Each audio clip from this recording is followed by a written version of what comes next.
Hello friends, welcome to Let's Crack UPSC CSE. This is me Dr Sidharth Arora and I welcome you to my brand new channel called as Conceptology. Conceptology is interconnection of thoughts और वैसे ये brand new रहा नहीं. Brand new इसलिए नहीं रहा because you might have already seen at least two videos that I've already shared with you and those were very important videos with regards to your exam. So पहला video मैंने बनाया था with regards to the attack on democracy and the context of the issues which are happening in Myanmar. And second, जो हमारे ऊपर एक major headache आई पड़ी हुई है, and that is in the India-China face-off, especially in the Nakula sector. So this is conceptology. This is nothing else but interconnection of dots, and interconnection of dots in the form of interconnection of thoughts. Okay. तो हम पढ़ते हैं, सब लोग पढ़ते हैं. We all study with our exam point of view.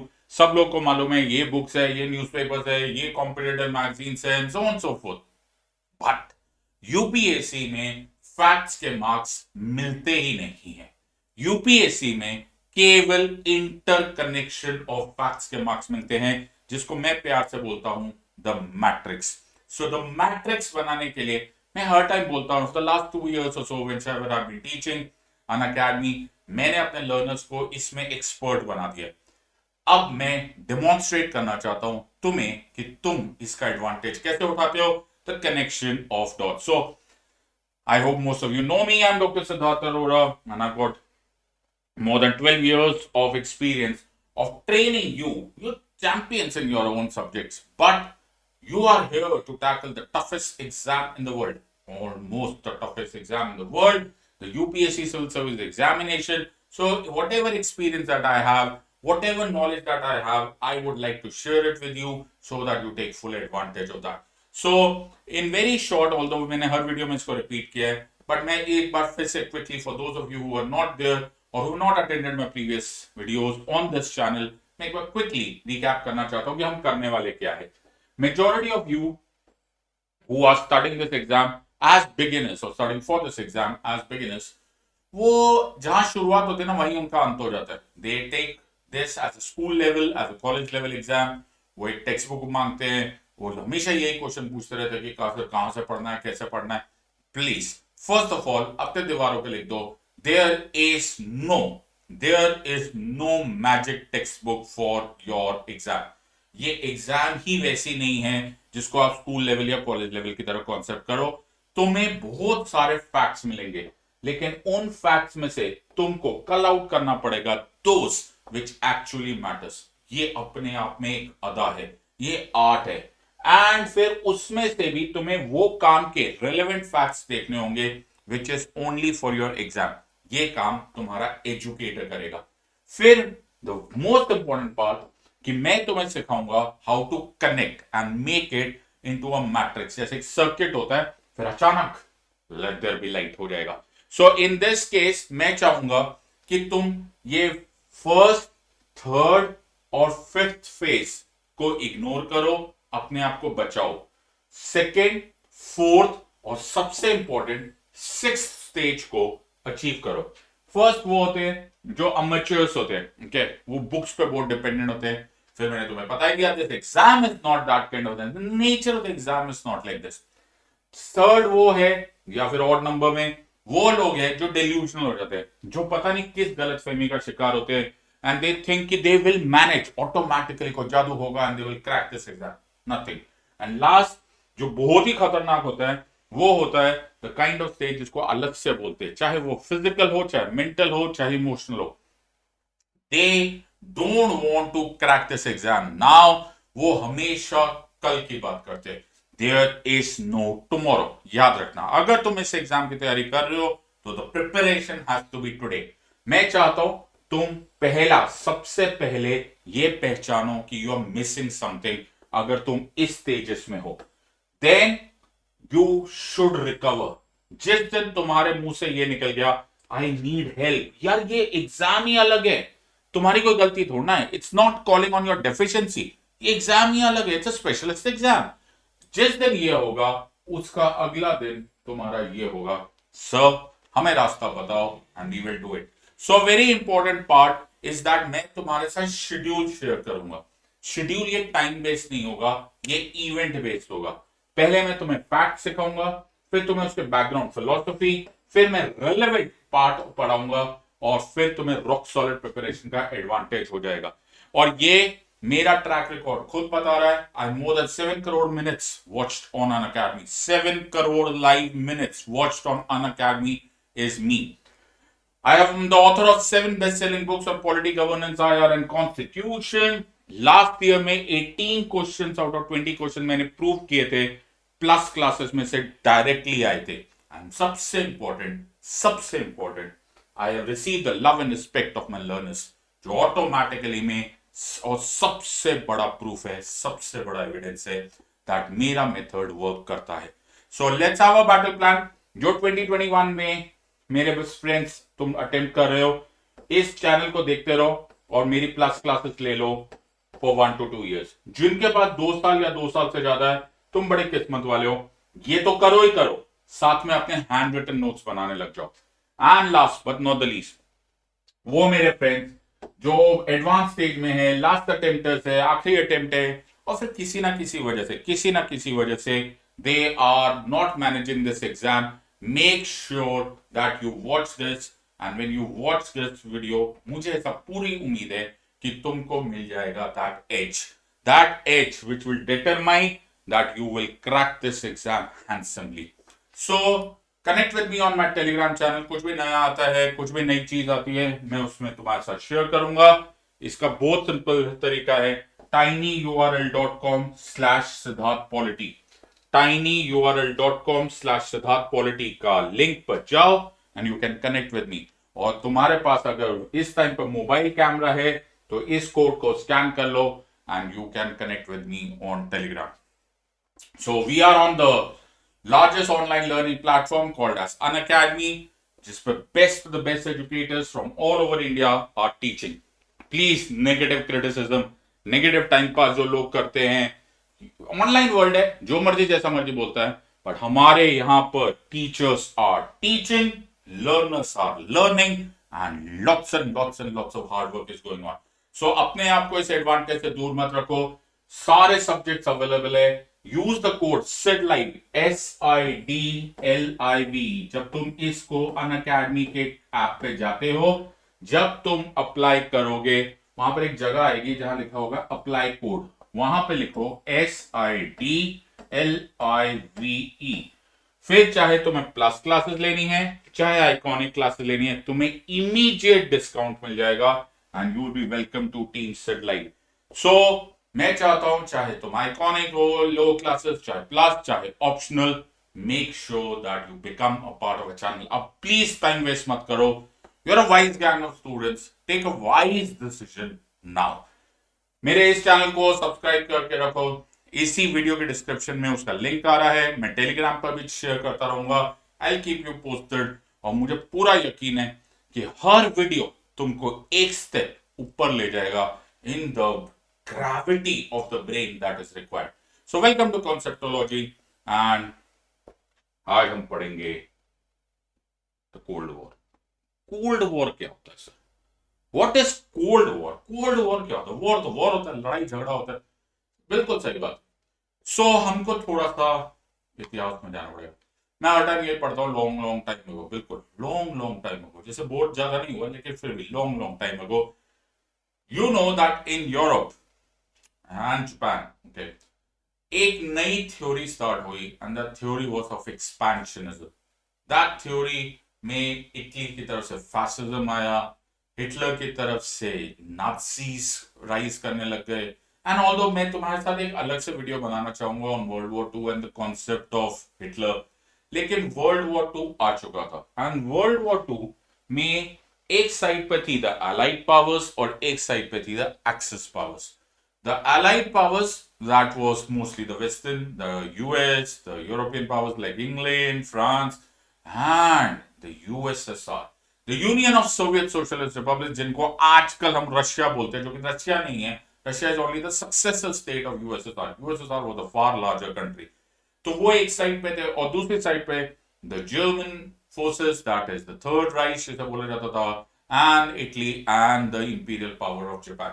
तो जब ये वॉर हुआ तो allied powers like United Kingdom, USA, France, Soviet Union, ये सब लोग एक साथ थे, और axis powers third Reich, Germany, Italy and Japan एक साइड से थे. ऑब्वियसली मुझे बताने की जरूरत नहीं है कि the allied powers won this war, and Hitler died and the rest of the Axis powers they had capitulated and so on and so forth, everything. पर बड़ी अजीब सी बात हुई. अजीब सी बात ये हुई कि जो अलाइड पावर्स थे, वॉर तक तो उन्होंने ऐसे एक दूसरे को साथ दिया कि वी आर अ टीम, लेकिन वॉर के तुरंत बाद एक अलग ही रेस शुरू हो गई. दैट अलग ही रेस ने the allied powers, specially France, USA और यूनाइटेड किंगडम में से स्पेशली यूएसए और एक साइड पर सोवियत यूनियन के बीच में एक अलग ही कॉन्टेस्ट स्टार्ट हो गया. यूएसए ने स्टार्ट किया एक प्रोसेस जिससे it will have a higher influence in the world order, specially in Europe. उसी तरह से USSR, having led by Joseph Stalin उस टाइम पर, he wanted also the same kind of influence from Soviet Union. तो एक अजीब सी बात होगी. वो कहते हैं ना, the war damages who will win, किसने ज्यादा सैक्रिफाइस किया, कौन ज्यादा जीता. मतलब it was a race to victory कि हम जीते हैं तो हमारा वर्ल्ड ऑर्डर में ज्यादा डोमिनेशन होना चाहिए, and so on and so forth from the Soviet side also. So एक बाइपोलर वर्ल्ड शुरू हो गया. बाइपोलर में दो मेन सुपर पावर्स डिक्लेयर हो गई. One on the one side was United States of America, the other side was USSR, the Union of Soviet Socialist Republics. Now, the concept here is कि यहां से जो शुरू हुआ एक अजीब ही कंपटीशन था, और ये कंपटीशन हर तरीके में था. चाहे वो इकोनॉमी में था, चाहे वो डिप्लोमेसी में था, फॉर द मिलिट्री में था, न्यूक्लियर वेपन्स में था, और for that matter even Olympics में था. जब उन दिनों ओलंपिक्स हुआ करते थे, सो देयर वर पीपल जो वॉच कर रहे होते थे ना, उनमें भी फैक्शन होता था. देखते हैं यूएस क्राउन जीतेगा कि यूएसएसआर के पास ज्यादा गोल्ड मेडल्स आएंगे. It was huge. लेकिन वॉर तो वॉर होता है. War is a war is a war is a war. तो उस वॉर में बहुत ज्यादा खर्चे थे, बहुत ज्यादा सैक्रिफाइसेस थे, बहुत सारा ऐसी चीजें थी जो कि शायद हमें पता ही नहीं चला, क्योंकि गोली तो चली ही नहीं, बॉम्ब तो किसी ने फेंका ही नहीं, किसी ने किसी पर अटैक किया ही नहीं. Hence, it was not a hot war, it was a cold war. So ये war था, war in the biggest sense, in all senses, it was a war, but it never, thankfully, it never ended into a conflict, into a military conflict, hence called as a Cold War. So very important concept of Cold War. इसमें psychology थी, इसमें CIA, the covert forces, secret forces, सब लोग involve थे. एक side पे CIA, एक side पे KGB. In fact, Hollywood was a very important part of this Cold War. But उस दिन का किसी और दिन की बात करेंगे. अब हुआ क्या? Now listen to me my story very carefully. फिर तुमने जितने वर्ड्स आज तक सुने होंगे ना, उस सब का तुम्हें सेंस बनेगा. तो soon after the war, जो ईस्टर्न एरिया ऑफ यूरोप थे, the eastern countries, okay, Romania, Bulgaria, etc. These countries, okay, ये gradually were, Poland for that matter, were more towards USSR. Okay, so I just make this map over here. Okay, you'll easily see this. So the eastern side was primarily red in color, is in the term of the Soviet bloc or the Eastern bloc. और जो western part था was primarily under the US bloc. Now, बात यहां पर यह थी कि ये जो ईस्टर्न ब्लॉक कंट्रीज थी, Romania, Bulgaria, Poland, etcetera, Hungary and all that stuff, the Americans और the western forces, western governments, they demanded from Stalin, who was the premier, who was the head of USSR, कि in countries में आपने promise किया था world war खत्म होने के बाद कि आप वहां पर free and fair democratic elections कराएंगे. स्टालिन बोल रहा वो साल दूसरा था, ये साल दूसरा है, मैं नहीं करवाता. व्हाट? यस, मैं नहीं कराता. So I don't want to do this, right? And that is why the entire concept was कि भैया यहां पे हम नहीं कराते, ये तो कम्युनिस्ट एरिया हो गया. व्हाट? यस.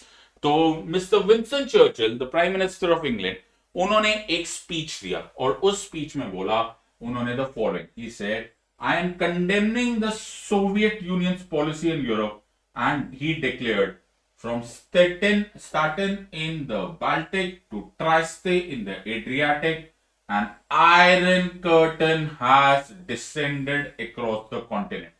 So चर्चिल ने अपनी स्पीच में ये वर्ड यूज कर दिया कि यूरोप में इन the eastern block and western block एक दीवार खड़ी हो गई है, ओके, और इसी के कार्टून्स बनने लग गए, मेड इन मॉस्को।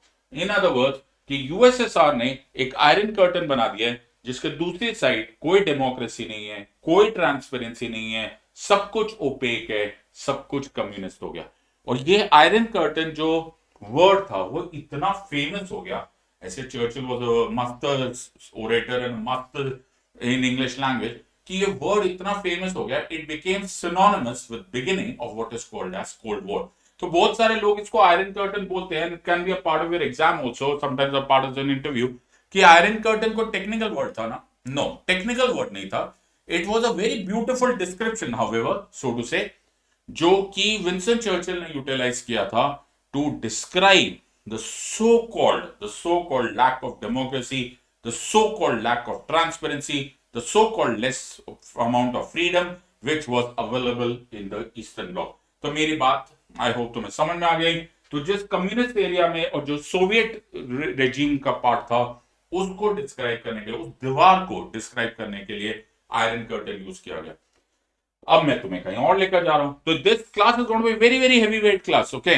सो इसमें बहुत सारे कैरेक्टर्स है और मुझे बड़ा ताज्जुब होता है कि सिविल सर्विस एस्पिरेंट्स होते हैं लेकिन वो इस बारे को ठीक से पढ़ते नहीं, दे डोंट रियली अप्रिशिएट कि इतना समझना पड़ता है इन इंटरनेशनल डिप्लोमेसी। नाउ इसी दौरान यूनाइटेड स्टेट्स को भी ये अपनी कोई पॉलिसी बनानी थी। नाउ मेरी बात याद रखना, the United states foreign policy एक स्पेसिफिक मेथड से चलती है और वो स्पेसिफिक मेथड ये है कि यूनाइटेड स्टेट्स का इंफ्लुएंस पूरे दुनिया में होना चाहिए। ऐसा नहीं है, United States is a super power by all standards. Now United States wanted to expand their own role, और मानने वाली भी बात थी बिकॉज वर्ल्ड वॉर II में यूनाइटेड स्टेट्स का एक मेजर रोल था। So the president of United States wanted to win. Now how will you win? तो द वॉर को एक नया नाम दे दिया गया, द नाम दे दिया गया that this is a war not between USA and USSR. मैं फिर तुम्हें समझा रहा हूं जो मैंने तुम्हें चाइना वाले वीडियो में समझाया था, इंटरनेशनल डिप्लोमेसी में कभी भी ये सब नहीं समझाया जाता कि हम अपने लिए लड़ रहे, they always take a moral high ground. तो यूनाइटेड स्टेट्स एक साइड पर डोमिनेट करना चाहता था और अगेंस्ट था यूएसएसआर, लेकिन इन्होंने इंपॉर्टेंट कॉन्सेप्ट को लाइन ड्रॉ कर दिया दैट ये वॉर एक साइड पर डेमोक्रेसी और दूसरे साइड पर कम्युनिज्म के बीच में, एक साइड पर वेस्टर्न कैपिटलिस्ट सिस्टम, एक साइड पर द कम्युनिस्ट इकोनॉमिक सिस्टम पर है। सो हेनरी ट्रूमैन ने एक नया ही पॉलिसी निकाला और इसको बोला गया कंटेनमेंट पॉलिसी, और एक नया ही पूरा नैरेटिव चेंज कर दिया गया। और इन पिक्चर से तुम्हें दिखाई दे रहा होगा कि ये हो क्या रहा है। सो दिस वाज अ पिक्चर कि ये सबका फर्ज है, ये हम सबका फर्ज है कि कम्युनिज्म को खत्म किया जाए वरना दुनिया बर्बाद हो जाएगी। सो this was how everything which was communist was shown in the picture. वो चाहे नॉर्मल स्पीचेस में हो, चाहे हॉलीवुड मूवीज में हो, बड़ा सिंपल सा रूल हो गया, जो अमेरिकन है, जो डेमोक्रेट है, ही इज द हीरो, जो कम्युनिस्ट है, जो भी सोवियत है, वो विलेन है। तो वो पूरा का पूरा नैरेटिव पूरी दुनिया में ये हो गए कि कम्युनिज्म को रोकना है, इट इज लाइक अ बीमारी, इट इज लाइक फैल रहा है and so on and so forth. So the entire narrative ये बना गया, इट्स नॉट ऑलवेज कि उसको ऐसा कभी दिखाया ही नहीं गया कि यूनाइटेड स्टेट्स अपने लिए कर रहा है जबकि कर हो रहा था, लेकिन it was not shown like this part. So the entire context of bipolar world was given into two definitions, that it is democracy versus communism, and सबको बोल दिया गया कि सबका सबके मन में होना चाहिए, and इसमें Hollywood, as I told you, played a huge role. So the entire concept over here was here, but then came कि यार ये तो सोच तो लिया गया लेकिन इसको करेंगे कैसे। सो लॉन्ग टर्म प्लान बनाया गया, एक बड़ा लंबा चौड़ा सा प्लान बनाया गया, जो प्लान ये सोचा गया कि इस प्लान में किसी तरह की कमी नहीं होनी चाहिए। इसमें एक मेजर रोल प्ले किया एक United States official called as George Kennedy ने, और उन्होंने एक टेलीग्राम लिखा जिसको लॉन्ग टेलीग्राम के नाम से फेमस करते, और मैं उसको लॉन्ग टेलीग्राम को आपको पढ़ के बताता हूं। सो उसमें दिस डिप्लोमैट जॉर्ज केनन ने इसको पॉलिसी को एक्सप्लेन किया, और उस वर्ड को सुनो। The Soviet Union was a political force committed fanatically to the belief that with the United States there can be no permanent modus vivendi। modus vivendi मतलब कि अगर हम दोनों में किसी तरह की असहमति है तो एग्रीमेंट हो जाए। ओके, तो ये बोल रहे हैं कि सोवियत यूनियन ना फनाटिकली इस बिल को बिलीव करता है कि यूनाइटेड स्टेट्स से कोई भी है ना मिडल ट्रीटी नहीं की जा सकती। अब आगे चलते हैं। As a result America only choice was, I quote, long term, patient but firm and vigilant containment of Russian expansive tendencies. It must be the policy of the United States before in 1947 to support free peoples. Word देखते जा रहे हो तुम लोग, okay? Free peoples who are resisting attempted subjugation by outside pressure. This way of thinking would shape American foreign policy for the next 4 decades. तो एक country की विचारधारा बनती है, एक कंट्री की फॉरेन पॉलिसी का एब्सोल्यूट बेस बना, और वो बना कि हमको union of Soviet Socialist republics यानी कि सोवियत यूनियन की एक्सपेंशनिस्ट पॉलिसी को रोक देना है, हम उसको बढ़ने नहीं देंगे, और ये पेशेंटली करना है, रोज करना है, विजिलेंटली करना है। इन अदर वर्ड्स ये हो गया कि सारी फॉरेन पॉलिसी 90% तो तुम इसी पर ध्यान दो कि किसी भी तरह से सोवियत यूनियन का, कम्युनिज्म का, स्टालिन का किसी भी तरह से इंफ्लुएंस ना बढ़े। सो इस पॉलिसी को नाम दिया गया द कंटेनमेंट पॉलिसी। सो ये लॉन्ग टेलीग्राम में था, और दोनों ही कॉन्सेप्ट उल्टे थे। अगर मैं अब हमारे पास उतने सोर्सेस ही नहीं है बिकॉज यूएसएसआर बहुत ही सो कॉल्ड ओपेक था, राइट, इन द सेंस कि वहां पर जो भी सिस्टम चलता था उसको ज्यादा पब्लिसाइज नहीं किया गया। लेकिन I am very very sure कि यूएसएसआर में भी ऐसी बातें बोली गई होगी, और उन्होंने बोला होगा कि अमेरिकन है ना ये एक दिन इन्वेड कर देंगे, ये अमेरिकन है ना ये भी एक दिन हमारे अंदर अटैक कर देंगे, हमारी कंट्री से, हमारे इन्फ्लुएंस में, या हमारे ईस्टर्न ब्लॉक को डिस्ट्रॉय कर देंगे।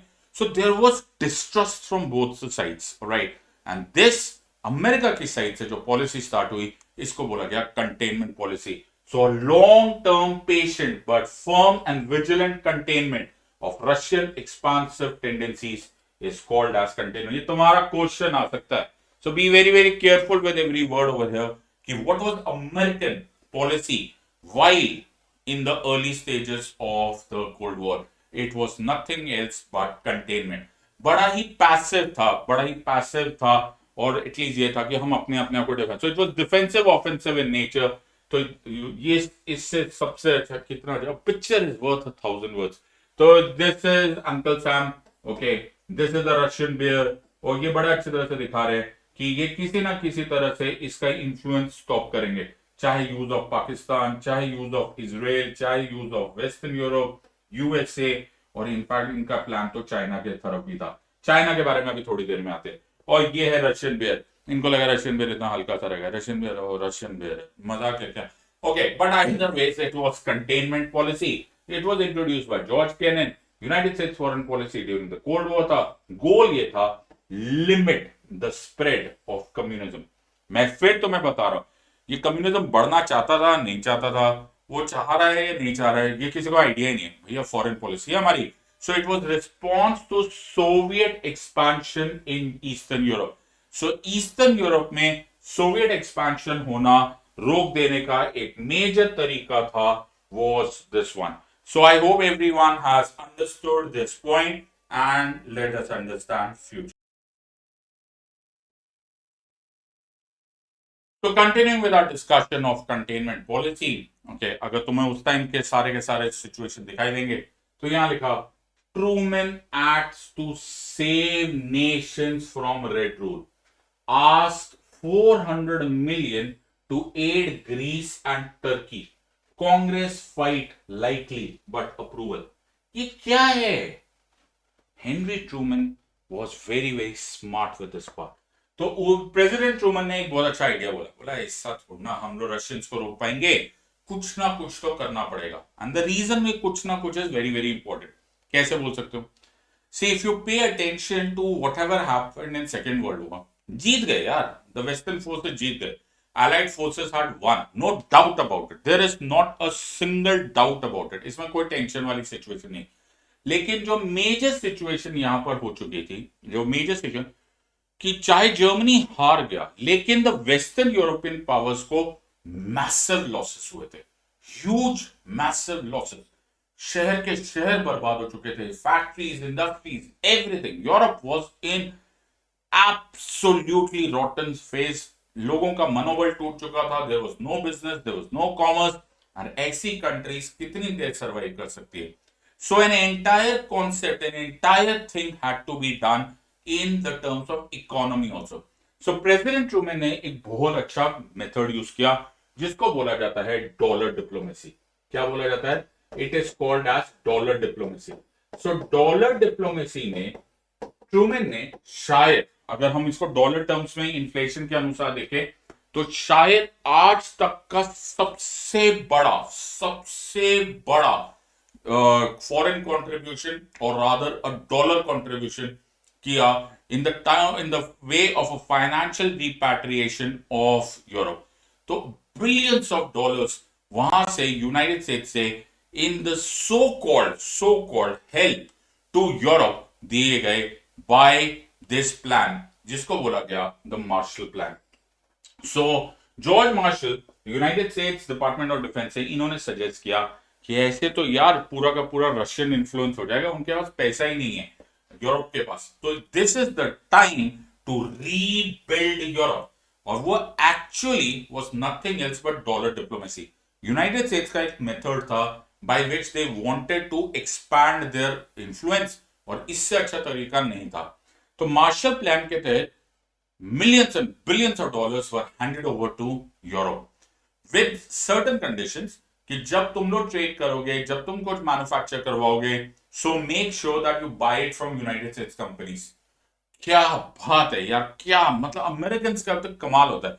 एक तो वो पैसे दे रहे, उसका उनको डिप्लोमेटिक और पॉलिटिकल इंफ्लुएंस मिल रहा है। दूसरा, ऐसा भी नहीं है कि वो लोग अपने लिए नहीं कर रहे, वो अपने लिए कर रहे, तो इसके बहाने वही पैसा वापस अमेरिका आएगा, because everything will be bought from American industry. So America ने अपनी इकोनॉमी भी संभाल ली, डिप्लोमेटिकली भी वो स्ट्रांग हो गए। बहुत बढ़िया, ये अमेरिकन ह्यूज है, alright. So automatically big country, large country, powerful country अपने फायदे के लिए वो करते। So this was called as the Marshall plan. कभी मौका मिले तो बेन स्टील की बुक पढ़ लेना, you will understand how leverage किया जाता है the power of money. So the Marshall plan को बोला गया था द यूरोपियन रिकवरी प्रोग्राम। ये यूनाइटेड स्टेट्स प्रोग्राम था टू प्रोवाइडिंग एड, मैं इसको कोट्स में डाल रहा हूं, to western Europe following the devastation of world war two. It was enacted in 1948 and provided more than $15 billion. तब $15 बिलियन आज क्या होंगे यार, सोच के देखो। To help finance rebuilding efforts on the continent, the brainchild of United States secretary of State George C. Marshall, hence called as the Marshall Plan। तो हम जैसे ये खबर हो गई तो मैंने बताया ये कोल्ड वॉर चल रहा था, तो ऐसा तो है नहीं कि तुम करोगे और हम कुछ करेंगे ही नहीं, मतलब अमेरिका करेगा और सोवियत यूनियन कुछ करेगा ही नहीं। तो सोवियत यूनियन में प्रेशर आने लगा कि ये जो कर रहे हैं इससे तो वेस्टर्न यूरोप है, ये तो अमेरिका की तरफ चले जाएगा, तो आप भी इसका फायदा उठा लो। तो रशियन ने बोला कैसी बात कर रहे हो, हम सेकंड सुपर पावर है, हम अमेरिकन से पैसे लेंगे, हम बिल्कुल नहीं करेंगे ये वाली बात।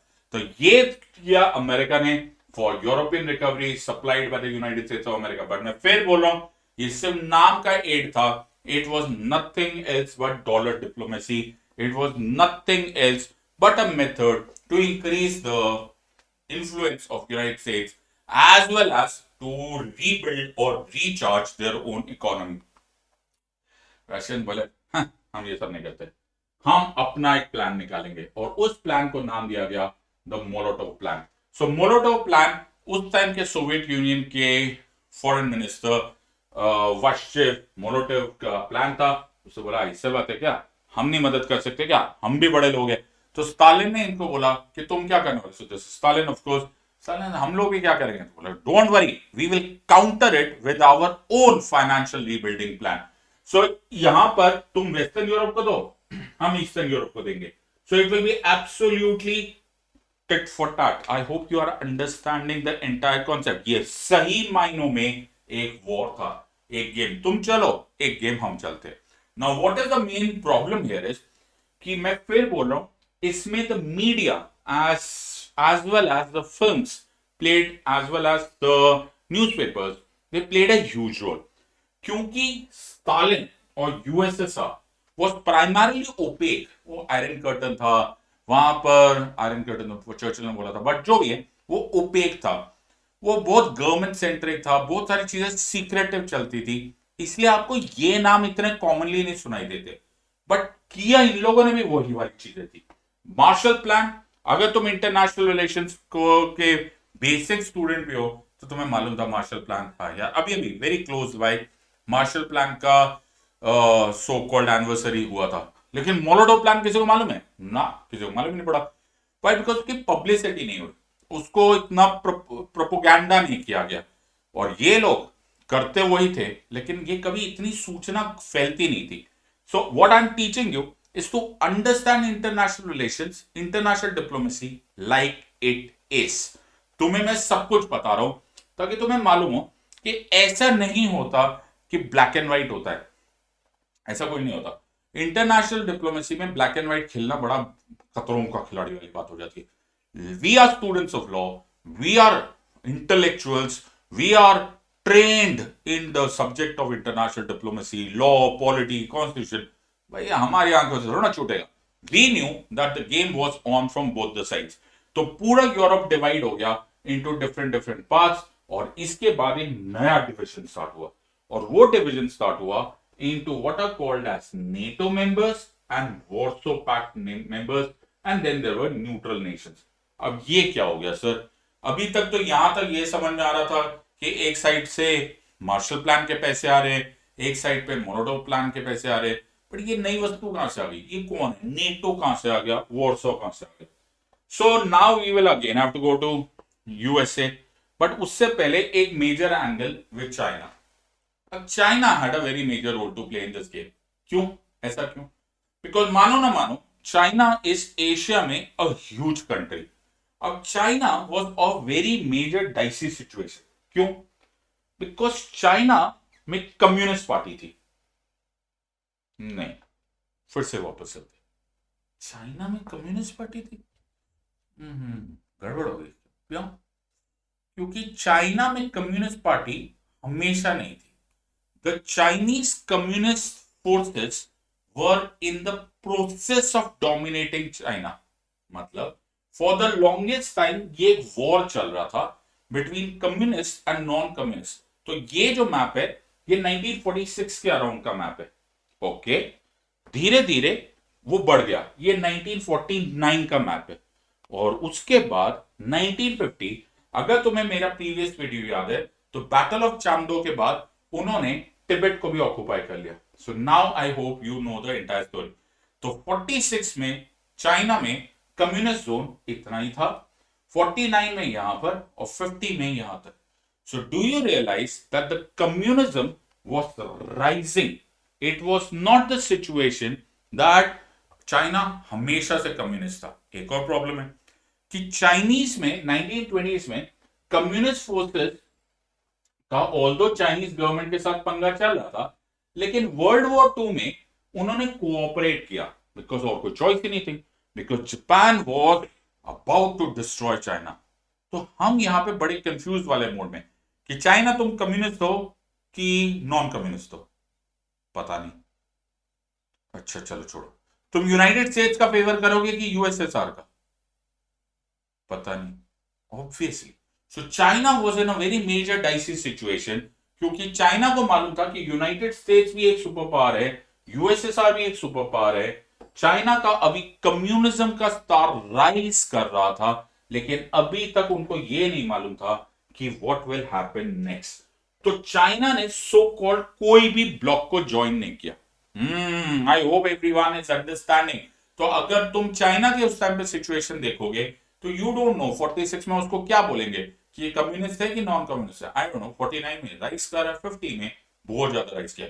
Now however China was playing the double role.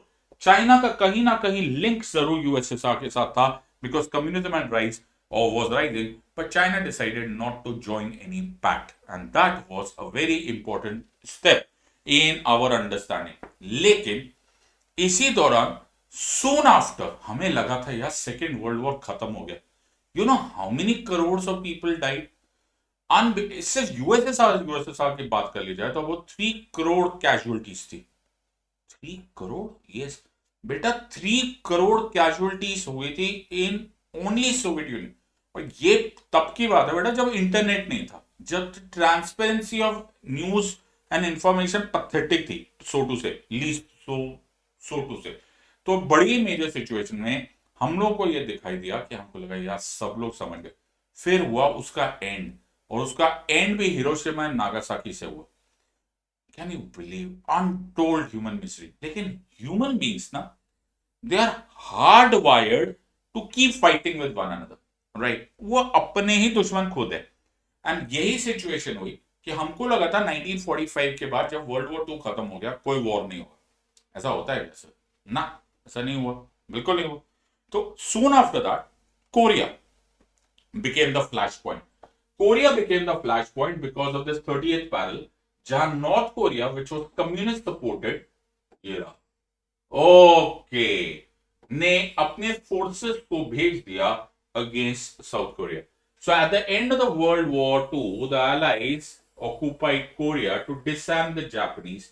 Based on what we know about their goals after the war, what happened to Korea was nothing else but so-called the rise of communism.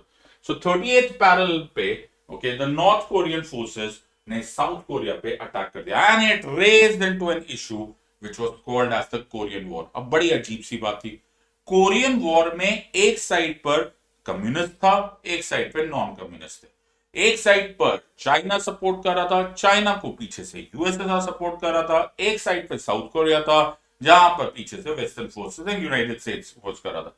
सो बहुत ही major अजीबोगरीब स्थिति थी। Okay, Soviet supplied military aid to new North Korean army. 1950 North Korean troops invade South Korea, और North Korea ने declare कर दिया war.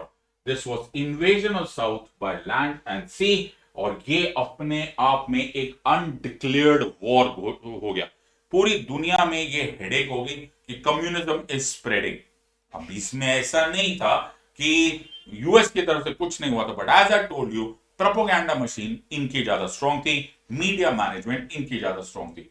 So the very important cause कि United states को चाहते ना चाहते हुए इस कोरियन वॉर में आना पड़ा, और उन्होंने यूनाइटेड नेशंस को अपने साथ सपोर्ट किया, और कोरिया में उन्होंने सो कॉल्ड कम्युनिस्ट फोर्सेस के अगेंस्ट वॉर करना स्टार्ट कर दिया। ये वॉर कहीं जाने वाला नहीं था। क्यों सर, क्यों नहीं जाने वाला था? वो जाने वाला इसलिए नहीं था क्योंकि एक्चुअली ओपन में कोई भी नहीं आ रहा था। Okay, nobody wanted another world war, but अब बात तो यहां पर ये हो गई थी ना कि हमारी तो फॉरेन पॉलिसीज एक दूसरे से लड़ गई थी। तो this entire process went on and it was dragging around. अब जरूरत यहां महसूस होने लगी कि एक अग्रेसिव स्टैंस लिया जाए। So this aggressive stance Korea में नहीं लिया जा सकता था, बिकॉज कोरिया में ये मैटर सिर्फ north Korea and South Korea का था। United States could not come with all its power and support Korea. Similarly, Russia was, or rather USSR was only supporting it from behind. So ये कभी भी पूरी तरह से नहीं चलता, और ये बिल्कुल स्टेलमेट होके चला जाता। There was loss, there was casualties, लेकिन अब अगर एग्रेसिव स्टैंड लिया तो तुम्हें प्योरली ओपन में आना पड़ेगा। ये वॉर था कोल्ड वॉर। सो एक चेंज ऑफ रेजिम हुआ यूनाइटेड स्टेट्स में with a new president called as Eisenhower. मुझे पता नहीं तुम्हें वर्ल्ड वॉर 2 के बारे में कितना मालूम है, बट जब डी डे था, जब बैटल ऑफ नॉर्मेंडी था, जब फ्रांस के कोस्ट पर लास्ट में अलाइड फोर्सेस उतरे थे, तो उस थिएटर कमांड का operations was being handled by this man called as Eisenhower. So Eisenhower was now elected as the president. Wow, तुम्हें समझ में आ रहा है मूवी कितनी रोमांटिक हो गई है? क्या बात कर रहे हो, मूवी? यस। अब अमेरिका में एक अचानक ही एक लहर उठ पड़ी of aggressive stand. Eisenhower the hero, the military hero, जिसने world war two actually practically जिताया था, जिसके लीडरशिप में हुआ था, अब now he is in command. तो एक साइड पे चल रहा है कोरियन वॉर, एक साइड पे है यूनाइटेड स्टेट्स, और यूनाइटेड स्टेट्स में अब हेनरी ट्रूमैन की कंटेनमेंट पॉलिसी, जो कि रिलेटिवली डिफेंसिव थी और जिसको अब उम्मीद की जा रही थी it should become more aggressive, अब उसकी जगह आ गए हैं आइजनहावर। पूरे के पूरे कंट्री में ये लहर हो गई कि अब हम जीतेंगे the cold war.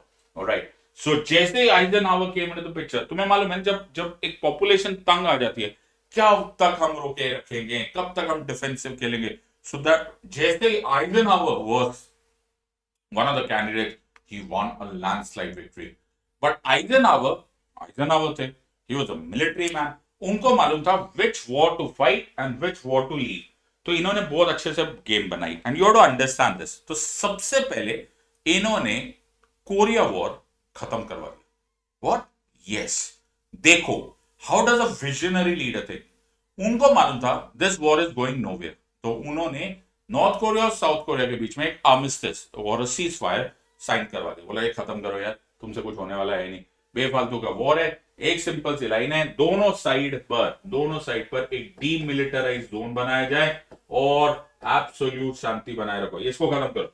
So Eisenhower ने इसको खत्म कर दिया by stopping the fight between North Korea and South Korea. ये वॉर कहीं जा नहीं रहा था, लेकिन फिर आइजनहावर एग्रेसिव भी थे। आइजनहावर ने बोला कोरियन वॉर हो गया, अब तुम करो वॉर, अब तुम करो वॉर, अब तुम वॉर करो, अब तुम यूएसएसआर एक बार और ऐसा गड़बड़ करो, मैं सीधा सीधा एटॉमिक बॉम्ब यूज करवाऊंगा। व्हाट?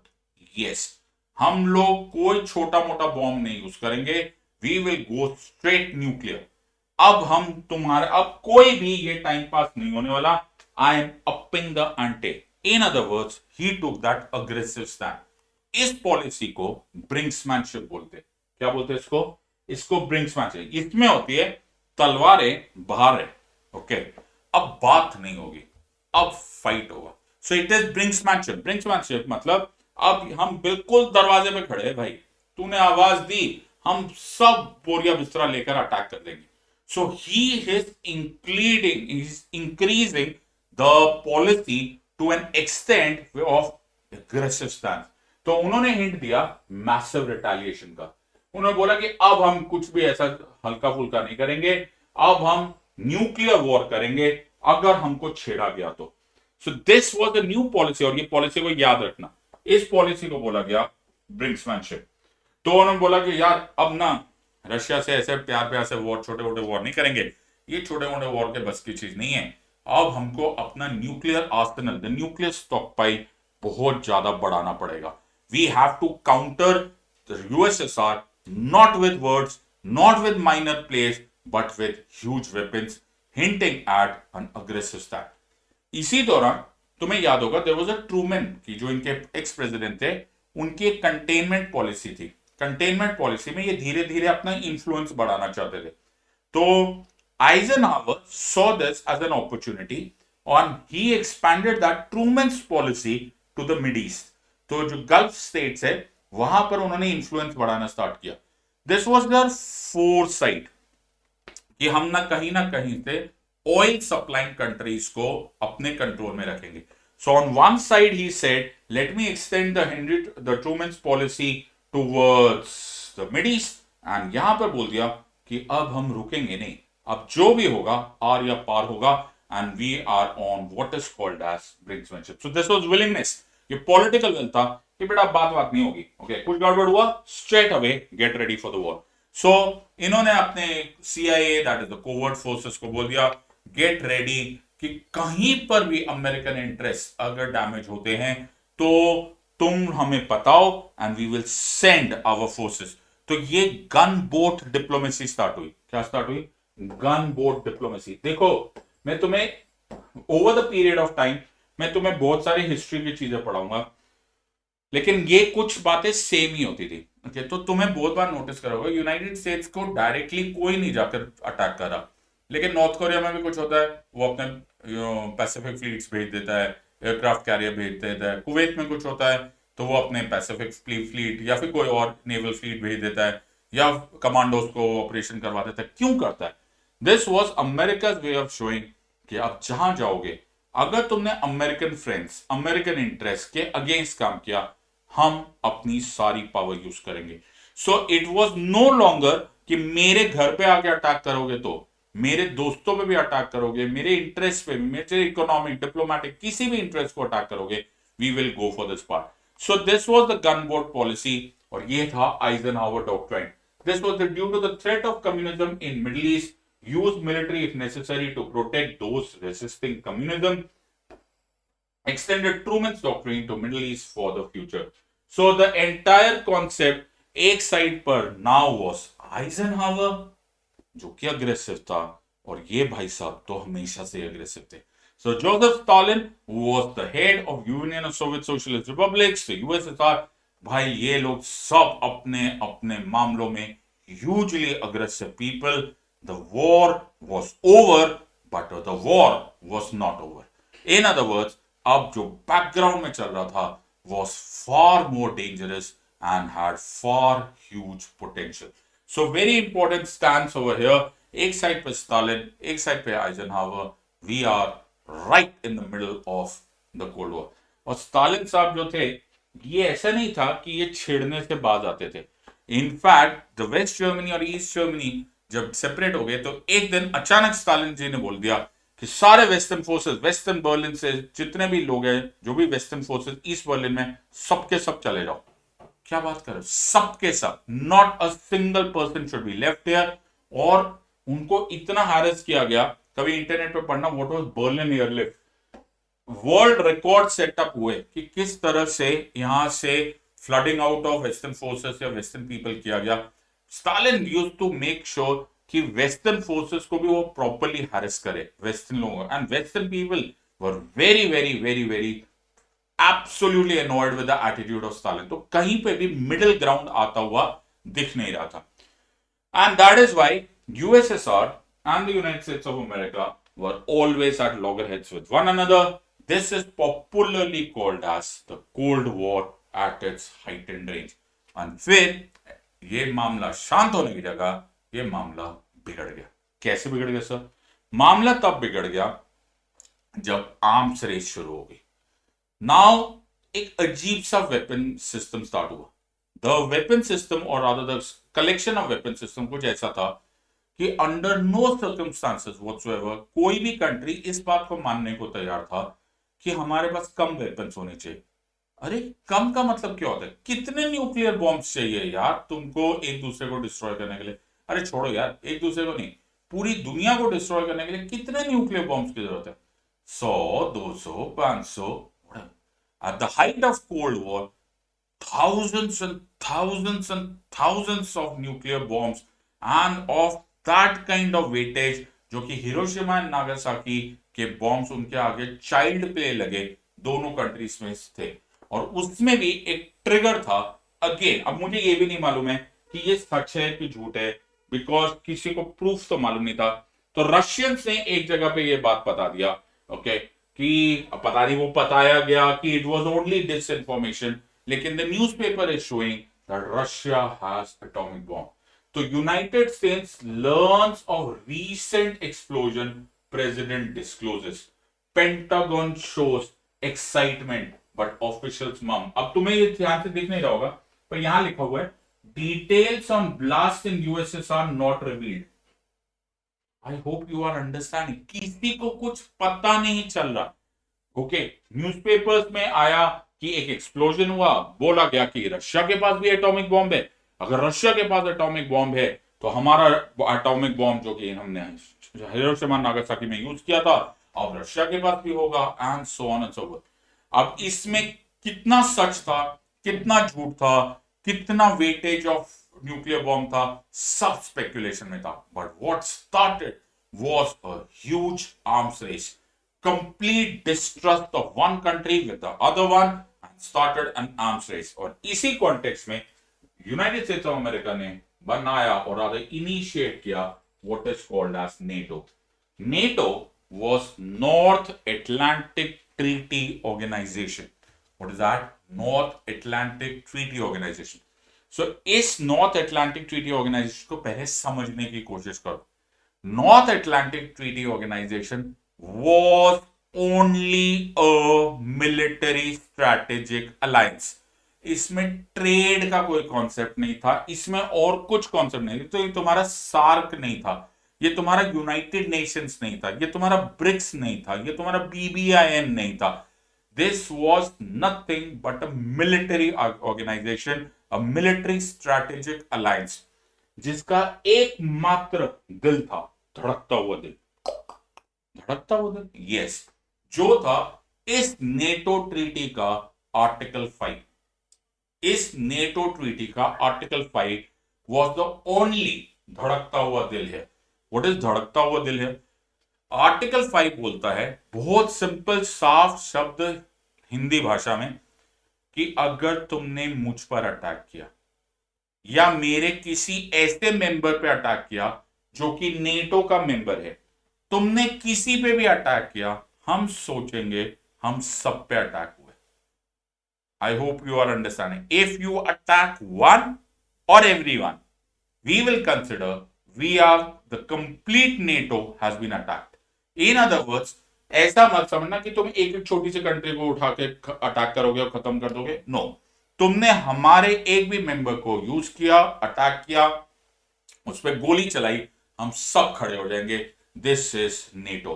प्लान ये था दैट 1949 से we sought to create a counterweight to Soviet armies stationed in Central and Eastern Europe after World War II. Sir, NATO तो जानबूझ के कर रहे थे ना USSR से।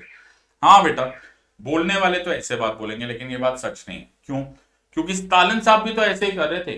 दे were also increasing forces in the eastern Europe. तो डर तो लगता ही है। USSR है, Union of Soviet Socialist Republics was a mighty military machine. Area में it was bigger than Pluto planet. तुम्हें मालूम है क्या? Okay, it was bigger than planet Pluto. कोई भी डरेगा। ऊपर से स्टालिन कौन सा ऐसा मौका छोड़ रहे थे जिससे कि आपको उन पर शक ना हो? वो ऐसा कुछ ना कुछ करते ही जा रहे थे। सो नाटो में जितनी भी countries usually on the western side, उनको ऐड करते गए and we made a huge alliance called as the North Atlantic Treaty Organization. और जैसा मैंने तुम्हें बोला, इसका दिल, धड़कता हुआ दिल था आर्टिकल 5। आर्टिकल 5 बोलता था an arm attack against one और more of them in Europe और North America shall be considered an attack against them all, and consequently they agree that if such an armed attack occurs, each of them will attack and save each other. Article 5 invoke किया तो मतलब world war 3 हो जाएगा। Practically यही होगा, because NATO forces छोड़ेंगे नहीं। At the height of NATO, world के सबसे डेवलप्ड प्लेन्स, सबसे डेवलप्ड टेक्नोलॉजी, सबसे developed weapons were with NATO. NATO के air station, air bases, naval bases, sometimes if you get an opportunity, मैं तुमको in military detail ये पढ़ाना चाहूंगा कि मोस्ट फॉर्मिडेबल फाइटिंग मशीन बन गई नेटो। एंड ऐसा ही हो गया कि जिसने नेटो के फोर्सेस को अटैक किया और वो पूरा नेटो उस पर छा जाएगा। यहां तक तो हम सह गए, USSR वाले सह गए। तो स्टालिन देख रहा था, बोला ओह ठीक है, देख लेंगे। Stalin, or rather USSR, because Stalin तो died in the middle of this game, USSR अचानक तब जागा जब West Germany, I hope everyone knows that post World War II, Germany was divided into West Germany and East Germany. West Germany was with the Allies or the Western powers, and East Germany was with Eastern or the Soviet Union and the Soviet bloc. West Germany 1955 में अचानक उठा और उससे बोला हम भी NATO join करेंगे। What? Yes. जैसे ही Germany, West Germany joined the NATO in 1955, USSR के तो होश उड़ गए। USSR बोले ये तो बिल्कुल ही पड़ोस का मामला हो गया यार। Now West Germany is also joining, East Germany is just around the corner, बीच में बर्लिन वॉल ही तो है। ये बात ज्यादा हो रही है। So the moment they did it, USSR reacted by making their counter military alliance. तुम नोटिस कर रहे हो सब कुछ एक उधर होता है, एक इधर होता है, एक उधर होता है, एक इधर होता है। पहले था मार्शल प्लान इन्होंने बनाया मोलोटोव प्लान, इन्होंने बनाया वेस्टर्न ब्लॉक, इन्होंने बनाया ईस्टर्न ब्लॉक, इन्होंने बनाया डेमोक्रेसी, इन्होंने बनाया कम्युनिज्म। पूरा गेम चल रहा था। एक साइड पे बना NATO and Russian Soviet Union ने उसके कॉन्ट्रास्ट में बनाया the Warsaw Pact. So Warsaw Pact was nothing else but the military alliance formed in response of NATO. ये क्या है? Military alliance form to stop the spread of communism. अरे भैया पहला पत्थर किसने मारा? पता नहीं। ओके, मैं अगर यूएस को पूछूंगा कि तुमने नेटो क्यों बनाया, बोला यार देखो कम्युनिस्ट फोर्सेस भर रही थी यूरोप में। मैं अगर यूएसएसआर से बोलूंगा तुमने इतना बड़ा वॉर्सो पैक्ट क्यों किया, बोला तुमने नहीं देखा नेटो की फोर्सेस भर रही थी। वॉर में ऐसा ही होता है माय फ्रेंड्स, पहला पत्थर कौन मारता है किसी को नहीं पता। And now the world was in two main zones, the two main absolutely huge war zones were this. That is, now we had two main things. One was the Warsaw Pact and one was the entire concept of NATO. So I hope सबको अब समझ में आ रहा है कि ये चक्कर है क्या। So अब अगर मैं स्टोरी को आगे से पीछे करूं या पीछे से आगे करूं, बात एक ही है। So हम यहां से छोड़ के गए थे और अब ये सामने हाल है। So the ones which are in green, okay, तुम नोटिस करो will be the NATO members, the ones which are in orange are the Warsaw Pact members, and the ones which are yellow were for the longest time neutral in nature. I hope अब तुम्हें ये picture 1001% clear है। तो मैंने यही तुम्हें पढ़ा रहा था, इंटरकनेक्शन ऑफ थॉट्स। यहां से ये मैप हुआ कैसे, अब तुम्हें पूरे कहानी स्टार्ट है। चाइना किसी का पार्ट नहीं, राइज ऑफ कम्युनिज्म हो रहा था। You can now fast forward, Korea का वॉर हुआ, चाइना ने नॉर्थ को सपोर्ट किया, साउथ को वेस्टर्न फोर्सेस ने सपोर्ट किया। Eisenhower comes into the picture. Eisenhower के बाद कोरियन वॉर खत्म, लेकिन नाउ ब्रिंक्समैनशिप स्टार्ट हुआ। नाउ आइजनहावर डॉक्ट्राइन के खिलाफ था स्टालिन, स्टालिन भी कम नहीं करते थे।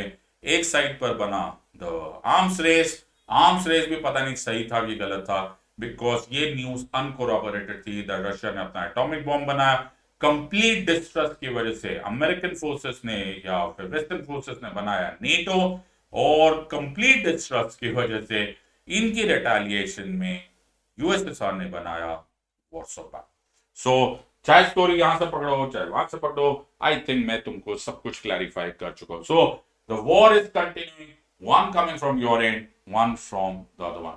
सो पोस्ट स्टालिन, जब स्टालिन की डेथ हुई एंड स्टालिन के सो कॉल्ड थ्योरीज की भी डेथ हुई, तो Stalin was a very powerful leader, but nobody likes that kind of, he is practically a dictator of USSR. So सबको लगा कि सब कुछ ठीक हो जाएगा, अब थोड़ा बहुत तो थ्रोइंग होगा, कुछ नहीं हुआ। एक इवेंट खत्म होता है, दूसरा इवेंट स्टार्ट होता है। So the second event was the Cuban missile crisis. अब ये भी एक हेडेक थी। द क्यूबन मिसाइल क्राइसिस का रीजन ये था कि एक छोटी सी कंट्री, बहुत छोटी सी country called Cuba was headed by a gentleman और a very charismatic leader called as Fidel Castro. Fidel Castro साहब को किसी से डर नहीं लगता था। Okay, Fidel Castro was like hero, like huge man, alright, उनको किसी से डर नहीं लगता। प्लस ये इतना जिगर वाले और इतने ही मैवरिक थे कि he was in the south of USA, okay, very very close to USA, alright, and ये बिंदास कम्युनिज्म के फेवर में थे in the presence of the giant who are non communist. बताओ यार, इससे ज्यादा डेंजरस नेबरहुड क्या हो सकता है। लेकिन Fidel Castro was Fidel Castro. He was having fun with Cuban cigar. He was having no problem. Fidel Castro साहब was fine. यूएसएसआर को तो ऐसे जिगर वाले लोग चाहिए थे और उन्होंने ऐसे ही किया। So the Cuban missile crisis में यूनाइटेड स्टेट्स को एक दिन पता चला कि the president was John F Kennedy, कि ये सारी जगहों पर, okay, which was nearly about 120 kilometers away from the border of USA, Russia ने फिदेल कास्ट्रो के कहने पर, क्यूबा के कहने पर वहां पर न्यूक्लियर मिसाइल्स इंस्टॉल कर दी। What are you saying? Right in your neighborhood. जब जॉन एफ कैनेडी को यह बात पता चली, so it was a major problem. तो United State blockades Cuba, tells Russia lay off. तो उन्होंने बोला कि देखो मेरा, हमारा और क्यूबा का जो कुछ भी है, if you interfere right in my neighbourhood, it is going to be death to us. और ये बड़ा ही प्रैक्टिकली डेंजरस सिनेरियो था। अगर वर्ल्ड हैज कम वेरी और rather the closest to nuclear war, वो यही दिन थे। 13 दिन दुनिया ऐसा ठक ठक ठक ठक गुजरी because this was the huge Cuban missile crisis. अब जॉन एफ कैनेडी को हमको क्रेडिट भी देना चाहिए कि उन्होंने इस चीज को बड़ी अच्छी तरह से ब्रेवली हैंडल किया, but he firmly put his foot down कि under no circumstances I'm going to tolerate these nuclear missiles, and thankfully the Russians accepted. Otherwise जो कॉन्सेप्ट बनाया जा रहा था वो बहुत सिंपल सा था। ये रहा Cuba, Havana, you know, within minutes, okay, the entire USSR will come into the grasp of these missiles. See, please understand, ये वो जमाना था जब इंटरकॉन्टिनेंटल बैलिस्टिक मिसाइल्स का कॉन्सेप्ट नहीं था। सो आप बैलिस्टिक इंटरकॉन्टिनेंटल बैलिस्टिक मिसाइल, तो अब तो चलो ये सब करने की जरूरत ही नहीं। अब तो तुम मेरे पड़ोस में लगाओ मिसाइल या फिर अपने घर पे मिसाइल लगाओ, वो आके यहाँ लैंड कर सकती है, बिकॉज थाउजेंड्स ऑफ किलोमीटर की मिसाइल रेंज होती है। तब मिसाइल्स की रेंज इतनी ज्यादा नहीं थी और यूनाइटेड स्टेट्स हमेशा इस बारे में सेफ होता था कि उनका मेन लैंड कभी भी डिस्ट्रॉय नहीं हो सकता, उनकी मेन सिटीज, उनका घर नहीं डिस्ट्रॉय हो सकता। इट वॉज फार लेटर जब हाई रेंज मिसाइल्स आने लग गई कि अमेरिका को अपना सो कॉल्ड मिसाइल शील्ड बनाने की जरूरत पड़ी। But this is your neighbourhood. तुम्हारी सारी की सारी मिसाइल, सारी की सारी cities will now come under the realm of Russian missile. Russia would have dominated that entire, but John F. Kennedy was not that easily taken. And अगर ये ना होता या अगर ये खत्म ना होता तो we might have ended into a nuclear winter that very year. So कभी मूवी देखने का मौका मिलेगा तो ये देख लेना, बड़ी अच्छी मूवी है द मिसाइल्स ऑफ अक्टूबर या फिर 30 डेज। ये मूवीज देखोगे ना, बड़े अच्छी हॉलीवुड मूवीज है। अब ऑब्वियसली मैंने तुम्हें बोला Hollywood was hand in gloves with USA, तो इसमें जितनी भी स्टोरी सुनाई जाएगी वो बड़ी एडवेंचरस होगी। लेकिन केविन कॉस्टर की मूवी बड़ी सॉलिड मूवी है, तो अगर ये मूवी देखोगे तो तुम्हें लगेगा ओहो अमेरिकन हीरोज है, रशियन सारे के सारे विलेन है। But I am very very clear because ये हॉलीवुड है, ये मॉस्को में नहीं बन रही है मूवीज, तो automatically it will be showing the American side of the story, but at least you will enjoy the political events. और बाकी जो इंटरनेशनल रिलेशन का ड्राई टॉपिक है वो तो मैं एडवेंचरस बना ही रहा हूं। Alright, so Fidel Castro, USA, USSR, Cuban missile crisis खत्म हो, पूरी दुनिया को धक धक धक धक धक धक खत्म। और वो होता है ना क्या, जब लोग व्यस्त होते हैं ना तो बड़े कमजोर लोग होते हैं जो उसका फायदा उठाते। ये फायदा उठाने वाली बात थी। मतलब when the entire situation was becoming very very very dangerous, right, थोड़ा सा मौका, इस डेट को देखो क्या फर्क है सर, क्या हुआ था 22 अक्टूबर। 22 अक्टूबर को कुछ नहीं हुआ था बेटा।